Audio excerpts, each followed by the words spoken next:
As far as I know, there isn't, right? But and there should be. I think the current leaders in the influencer marketing bit, people like Qyuki, or current leaders in the creator field, people like Faizu and everyone, right? I think the responsibility rests on their shoulders to basically structure it and maybe come up with some programs which are able to educate people and sort of put a structure to it. So that's part one. I think it will happen in the future. It hasn't because it's very, very new. I don't think this industry existed before a decade ago.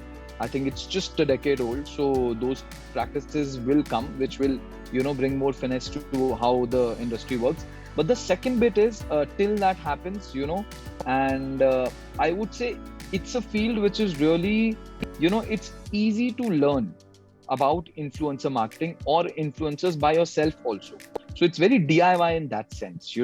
If you're just a very, I would say, if you're a very aggressive consumer of content, say if we are talking about video marketing in that sense, if you consume a lot of content, say on Instagram, on Josh, on YouTube, right?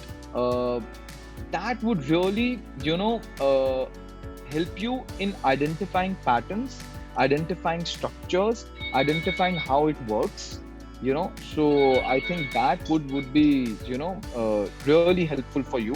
So it's very, it can be self-taught. It's just that you have to put some common logics around it when you're consuming content regularly, right? I think the best way to learn this is intern. Like intern with companies, intern with people, work pro bono, right? And I would say the best way to learn this is on the job.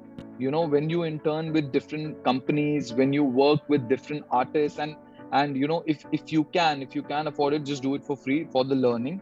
I think 1 year of that would really help you in learning more than any course can teach you.